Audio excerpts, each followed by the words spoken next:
Ellen Vero stood on the top balcony of the orbital station and watched the fires burn across Velaros. The cities she had known since childhood were gone, replaced by smoke, craters, and broken towers. The drawn ships still hovered above the planet, dark silhouettes against the stars, their weapons firing in slow, deliberate patterns that left trails of molten energy across the surface. Ellen clenched her fists. There was nothing left to fight with. No fleet to call upon, and no hope that anyone would come. She felt the weight of the entire planet pressing on her shoulders.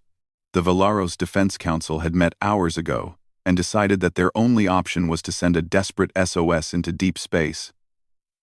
Ellen had given the command herself. Even though she knew it might never be answered, she activated the communications array and sent the message, her hands shaking slightly as she typed the final code. "To anyone who can hear this," she said aloud, "we are under attack. Our people are dying.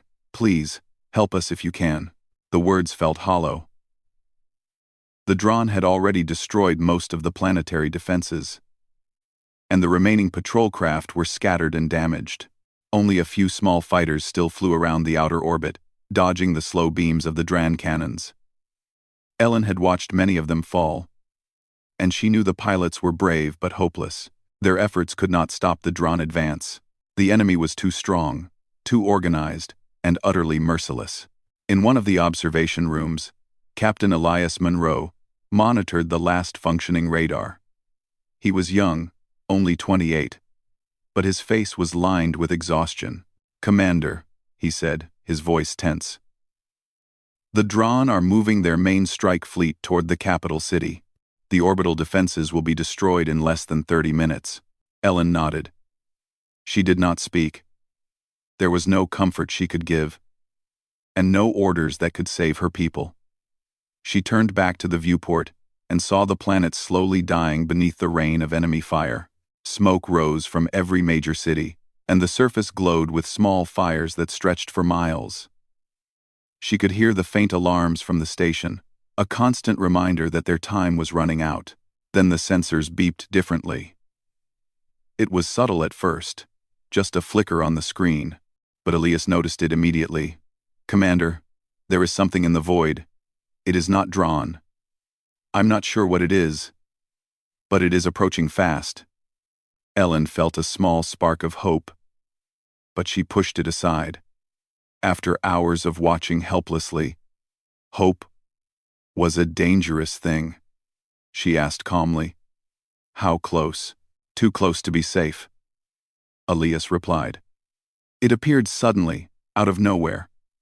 It's a single ship, very large, and its energy signature, I have never seen anything like it." Ellen studied the display. The ship moved differently from anything the Velaros had ever built. It did not follow normal patterns of acceleration or flight.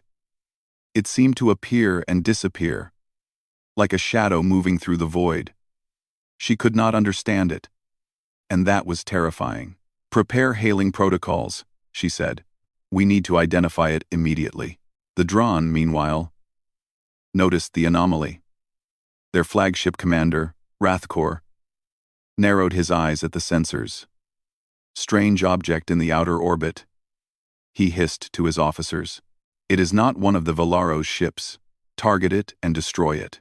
But when the Drawn fired, the strange ship reacted in ways impossible to predict.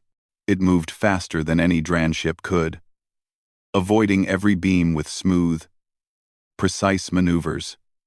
The beams of the Dran cannons struck empty space. Rathkor roared in frustration. No creature like this could exist, he thought. The human ship hailed Velaros first. A calm, clear voice filled the communication system. "This is Captain Aaron Blake, of the United Terran Fleet. We received your distress signal. We are here to help." Ellen froze. She had never heard of humans, and she had no idea what to expect. She looked at Elias, who shrugged helplessly. "Humans?" Ellen whispered. The word sounded strange and foreign. Yet the voice was steady, confident. and it filled the room with an energy she had not felt in hours. "We do not ignore cries for help," the human captain continued. "Prepare to evacuate the population. We will handle the Dron." Vinicles into 5 report. The Dron. Vinicles into 5 report. By Sulfur marketed. "We do not ignore cries for help." Ellen blinked. Her heart skipped a beat. She could not believe it. After hours of despair, after watching everything fall, a fleet had arrived. Even if it was just a single ship, it meant that her people might survive. She struggled to keep her voice steady. "Thank you," she said softly. "Thank you for coming." The Dron, however, did not wait to investigate. They opened fire on the lone human vessel. Massive beams of energy struck the ship, but it moved with impossible speed. Weaving through the fire without damage, sensors in the station detected small explosions where some beams grazed the hull. But the ship remained unharmed. "They are stronger than we imagined," Elias muttered. "What are they?" "I do not know," Ellen said. Her eyes never left the viewport. "But they are not like anything we have faced before." Inside the human ship, Captain Blake observed the battle calmly.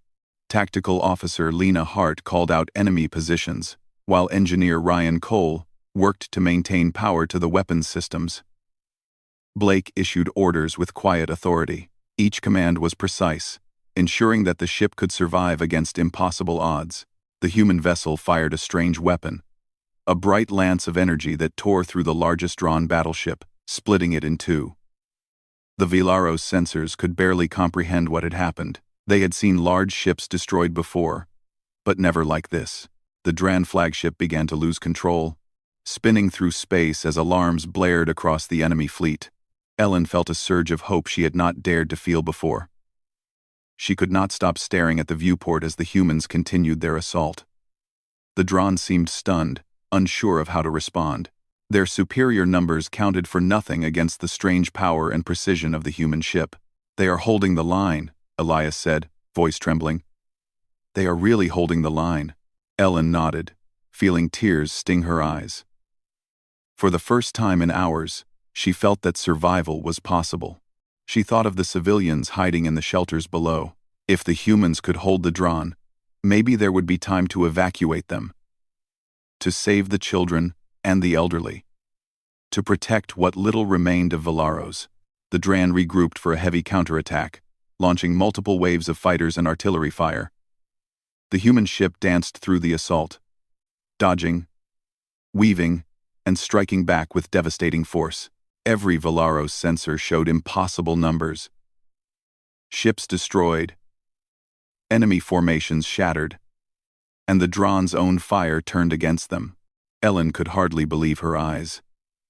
She had never imagined that a single species could possess such power and coordination. The humans seemed like a force of nature, relentless and unstoppable. She felt a strange mix of fear and admiration. They were not only fighting for Velaros, they were fighting as if the very universe demanded it. As the battle continued, another signal appeared in the void. A tear opened near the outer moon, dark and twisting. Ellen gasped. She had never seen such a phenomenon. Her heart raced, and she instinctively feared another Dran superweapon. Yet the first human ship moved toward the opening without hesitation. Then more ships began to appear. Small at first, then larger, until an entire fleet revealed itself. Dreadnoughts, cruisers, carriers, and escort ships filled the void, emerging from the tier as if stepping out of another universe. Ellen could barely comprehend the sight. The humans had come in force, and they had come prepared. Admiral Nathan Hale, tall and imposing, took command of the battle from the flagship. His voice, calm and commanding, reached both his crew and the Velaros sensors. He coordinated the human fleet with perfect precision, blocking Dran retreat paths, disabling their flagships, and protecting evacuation corridors for Velaros civilians. Ellen felt her chest tighten as she watched. The Dran, once confident and cruel, now struggled to maintain formation. They had underestimated the humans, assuming them to be weak, soft-skinned creatures, unworthy of their attention. Now, they realized their mistake too late. The humans were Deathworlders, forged in hostile conditions, and they were utterly relentless. Human ground teams landed on the planet. Field Medic Claire Sanders and Marine Sergeant Jake Riley moved through burning streets, pulling survivors from collapsed buildings. Smoke filled their masks. Fire crackled around them. Yet they pressed forward. Each rescued civilian was a victory. Each life saved a small miracle in the ruins of Velaros. Ellen watched from the orbital station as more and more Dranships fell. The human fleet coordinated attacks with flawless timing, overwhelming enemy formations with a mix of strategy, precision, and sheer destructive power. The Dran had never faced anything like it, and they struggled to adapt. For the first time, Ellen allowed herself to feel hope. The SOS she had sent in desperation, the call that she had feared would go unanswered, had reached beings who would not ignore it. The humans were here, and they were proving that even when all hope seemed lost, salvation could arrive from the most unexpected place. As the first part of the battle drew to a close, Velaros civilians began to emerge from shelters, looking toward the sky with disbelief and gratitude. Fires still burned, but the worst had passed. The humans held the line, and the Dran were retreating, stunned by the sheer effectiveness of the Deathworlders' assault. Ellen stood on the balcony, her heart pounding with relief and amazement. She whispered to herself, "Humans, thank you for coming." She did not know if they could save the entire planet, but she knew one thing. For the first time in days, Velaros might survive. For the first time, hope had returned. The human fleet moved through the void with a grace that made the Velaros sensors seem slow and clumsy. Dreadnoughts, cruisers, and lighter escort ships spread in formation around the UTS horizon. Captain Aaron Blake stood on the bridge of Horizon, his hands resting lightly on the console, eyes scanning the battle space. He was calm, but every decision mattered. A single mistake could cost lives, both human and Velaros. Tactical Officer Lena Hart pointed at the display. "Enemy carriers are regrouping near the southern orbit. If we do not strike now, they will reinforce the remaining Dran ships." Blake nodded. "Prepare the kinetic lances. Ryan, make sure all weapons are at maximum output. This strike has to be precise." Engineer Ryan Cole worked quickly, rerouting power from secondary systems to the main armament. The ship hummed with energy, the air around the hull vibrating slightly as the massive weapons systems came online. The Dran, meanwhile, had finally realized the humans were not just a single ship. Their attempts to flee collided with the relentless human advance. Their formations began to break apart under concentrated fire. In the observation room of the Velaros orbital station, Ellen Varro and Elias Monroe watched in awe. The humans moved like nothing they had ever seen. Every attack destroyed Dran ships with surgical precision. Explosions lit the void, each one smaller and more contained than the chaotic destruction the Dran usually left in their wake. The humans were not only powerful, they were controlled, disciplined, and deadly. "Look at them," Ellen whispered. "They are perfect." "Not perfect," Elias corrected. "They are human. They just fight differently. They do not panic. They do not hesitate. They just act." The humans advanced toward the southern Dran carriers.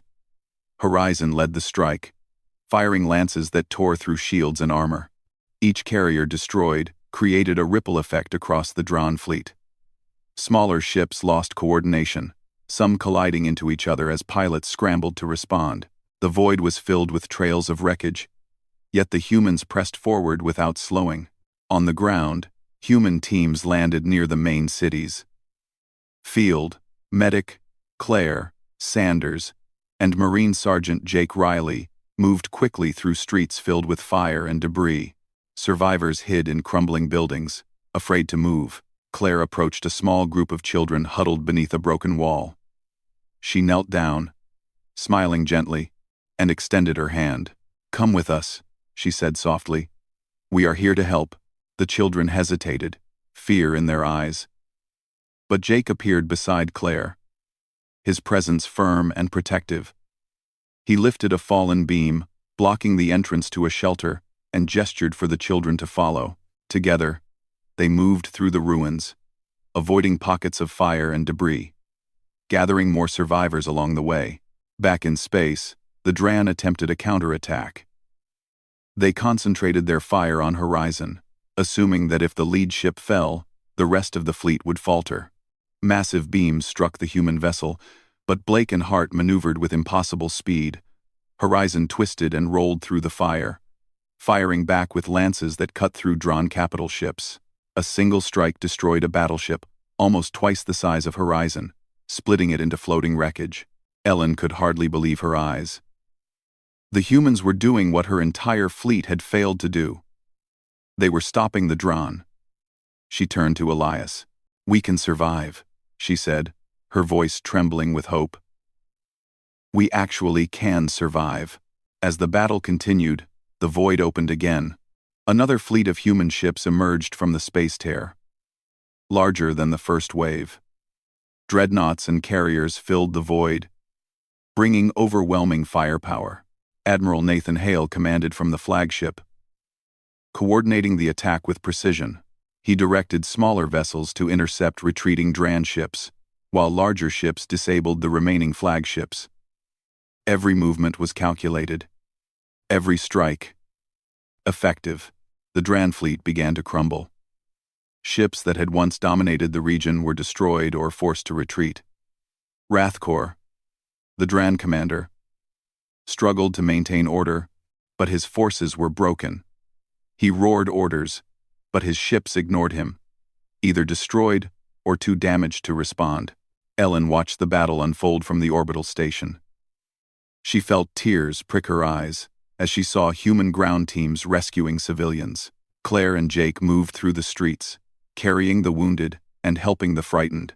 Other teams repaired broken communication towers and cleared debris, allowing Valero's survivors to reconnect with each other. In one street, a human engineer named Simon Reed worked to restore a collapsed energy line. Sparks flew, and smoke filled the air. But Simon did not stop. He communicated with other teams through a handheld device, coordinating the repair of multiple systems. In hours, they had restored partial power to the city, enough for lights and emergency systems. The Valero's people stared in amazement. They had not seen their world function in days. And now, with the help of humans, life slowly returned. Back in orbit, Horizon fired another volley of kinetic lances. Drawn ships exploded in waves, their retreat blocked by human formations. The void was filled with bright energy trails, explosions, and drifting debris. Yet, amid the chaos, the humans maintained control. They did not panic. They did not falter. And they did not waste energy. Every strike was calculated, efficient, and deadly. Ellen and Elias observed in silence. Ellen could not imagine how a single species could be so powerful. "How can they do this?" she whispered. Elias shook his head. "We do not know. But we have to follow them. We survive because of them." On the ground, Claire and Jake continued to lead survivors to safety. A family of 6 huddled in a partially destroyed building. The parents were injured, and the children were terrified. Claire carefully tended to their wounds, while Jake cleared a path to the evacuation zone. The streets were still dangerous, with fires burning and pockets of unstable debris. But the human team did not hesitate. They moved steadily, deliberately, protecting every life they could reach.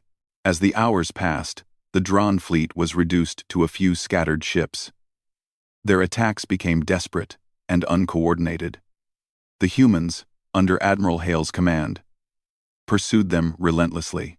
Smaller Dran fighters were intercepted by human escorts, while larger ships faced overwhelming firepower from dreadnoughts. The remaining Dran realized that victory was impossible. They had underestimated the humans, and now they were paying the price. Ellen felt a strange mixture of awe and gratitude. The humans had arrived when all hope had died, and they were changing everything.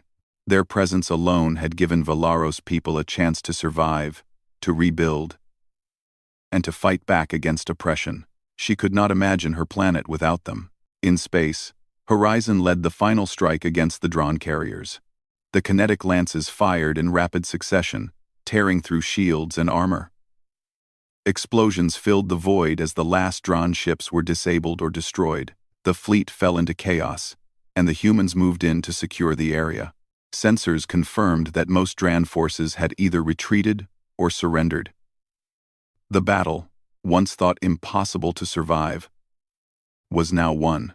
On the ground, survivors emerged from hiding. They stared at the humans, some with tears, some with disbelief, all with gratitude. Claire and Jake helped them onto transport ships, leading them to safety. Velaros' children laughed for the first time in days, playing amidst the ruins, while parents and elders began to clear debris and rebuild what they could. Human engineers and medics worked side by side with Velaros people, teaching them, protecting them, and helping them regain control of their lives. Ellen turned to Elias, her voice filled with awe. They came when we had nothing left. When all hope died, they arrived. Elias nodded. They are not just soldiers. They are more. They are humanity. The void above Velaros was quiet now, except for the human fleet patrolling the area. Horizon and other ships maintained defensive positions, ready to intercept any remaining Dran forces. The planet, though scarred and battered, was alive. Fires still burned in places, but humans had stopped the worst. People would survive. And slowly, Admiral Hale communicated with Ellen. We will stay in orbit until the planet is secure. Your people can rebuild. We will assist wherever we are needed. Velaros will not fall again while humans are here. Ellen felt a warmth in her chest she had not felt for weeks. The fear, the despair, the knowledge of impending destruction, it was gone, replaced with hope. The humans were different. They had come from a harsh world, yet they chose to save, to protect, to fight for life, instead of domination. They were a force that could not be stopped. A power that did not exploit, but defended. In the final moments of the day, the planet looked peaceful from orbit, even though destruction still lingered on the surface. The human fleet prepared to land more teams, bringing supplies, engineers, and medics. They would stay until Velaros could defend itself. The SOS that had once seemed meaningless had become a lifeline, a promise that survival was possible. Ellen watched Horizon glide through space, its hull glowing with energy and fire. She whispered a quiet thanks. The humans had answered, and in doing so, they had returned hope to a dying world. When all hope had died, they had come from the void, and Velaros had survived because of them. The drawn fleet had scattered into the void, broken and defeated. Only a few ships remained, limping through space, their weapons damaged and shields flickering. Admiral Nathan Hale ordered the human fleet to pursue the stragglers, cutting off every escape route. The drawn had underestimated humanity, and now they had no chance to recover. Every move they made was met with overwhelming force. And one by one, their remaining ships fell or surrendered. Ellen Varro watched from the orbital station. Relief washing over her. The endless fear, the despair that had gripped Velaros for weeks, was finally lifting.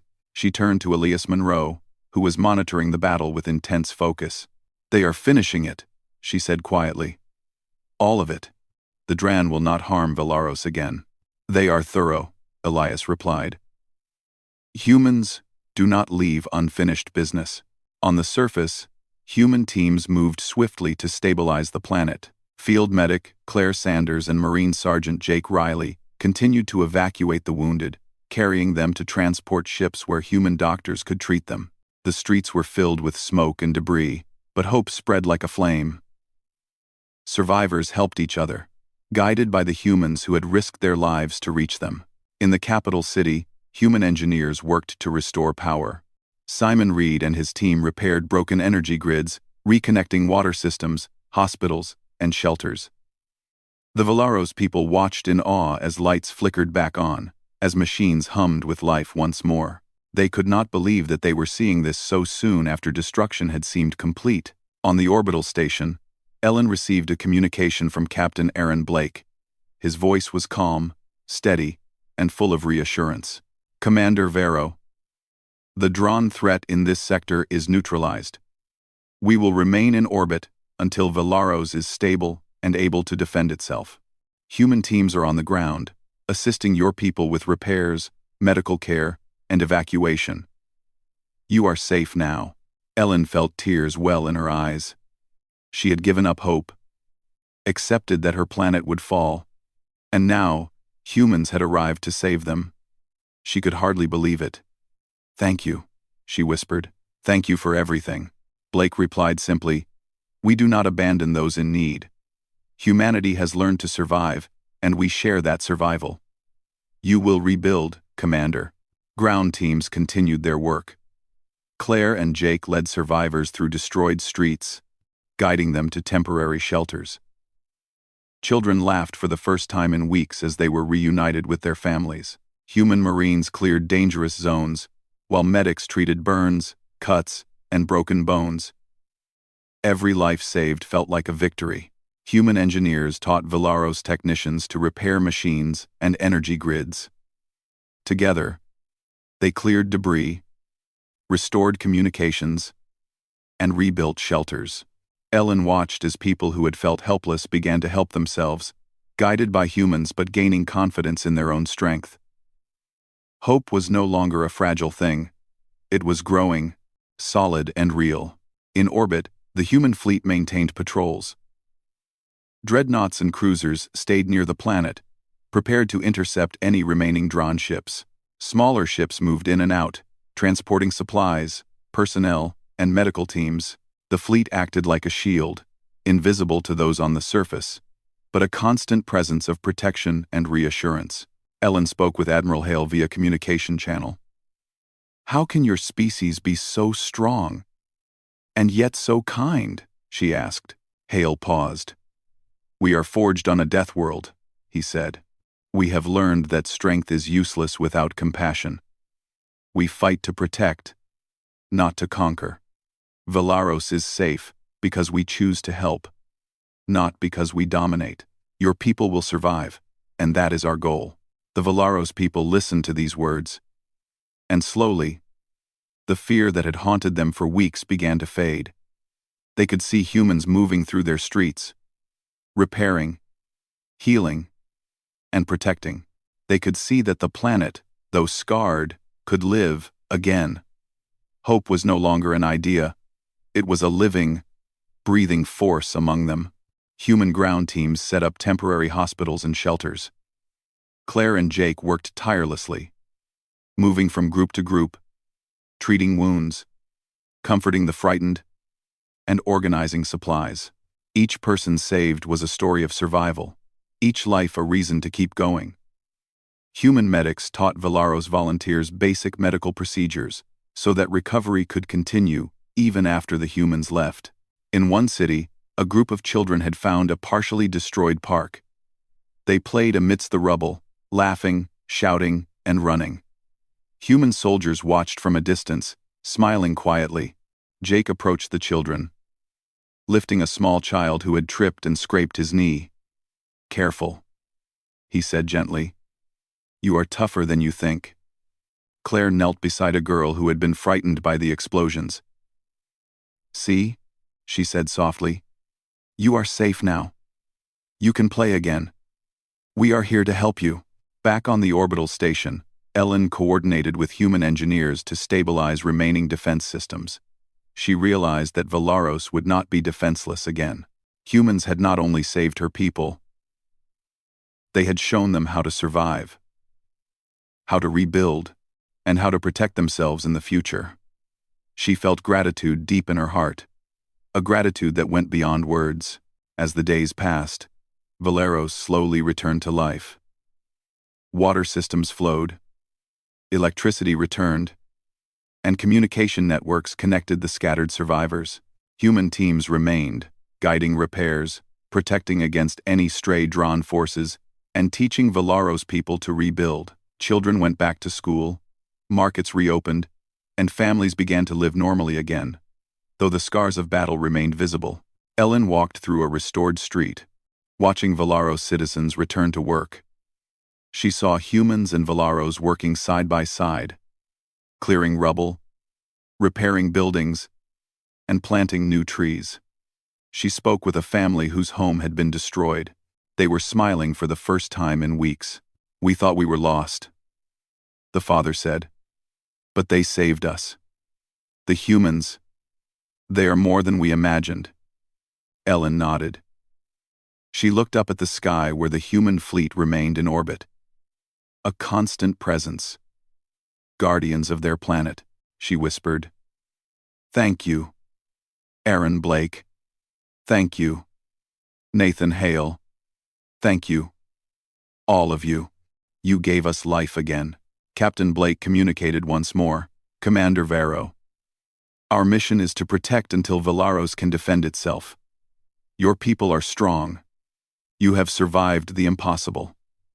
We leave, knowing that Valaros can now stand on its own." Ellen smiled. She understood that the humans were not leaving out of abandonment, but because their presence had given Valaros the strength and tools to continue. Hope was no longer fragile. It was a permanent force growing among her people. The last Dran ship attempted a quiet escape, but was quickly intercepted by a human destroyer. The ship surrendered, its crew realizing that resistance was impossible. The Dran Empire had been stopped, their fleet broken, and Valaros was free. The humans had arrived from the void at the moment all hope had died, and they had ensured survival, protection, and a chance to rebuild. Ellen stood on the top balcony of the orbital station one last time, looking down at the planet she had almost lost. The fires had gone, replaced with smoke rising from rebuilt areas. Lights shone from repaired structures, and the streets were filled with life. She felt the weight of despair lift, replaced with gratitude and hope. She turned to Elias, who stood beside her. "We have a future," she said.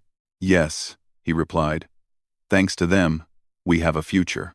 As the human fleet prepared to depart, Ellen watched Horizon glide through space, its hull glowing faintly in the starlight. The humans had answered the SOS when all hope had died. They had come from the void, not as conquerors, but as saviors. Valaros had survived, and the bond between the two species would last for generations. Children played in the streets, adults worked to repair homes, and survivors hugged each other, knowing that life could continue. The humans had shown Valaros not only the strength of their species, but the power of compassion, courage, and determination. The planet, once on the brink of extinction, now had a chance to grow and thrive. Ellen looked to the sky and whispered one final time, "Thank you." She knew that no words could fully express the gratitude she felt, but she hoped that somehow the humans would understand. They had stepped out of the void when all hope had died, and they had brought life back to a world that had almost been lost. The Valaros people began to rebuild fully, stronger and wiser than before. They had witnessed the arrival of humans, a Deathworlder species who had fought when all hope was gone, who had risked everything to save a world they had never known. Valaros would never forget their courage, their sacrifice, and their kindness. The SOS, that once represented despair, had become a symbol of hope, unity, and survival. The story of that day would be told for generations. When all hope died, humans answered from the void, and Valaros lived.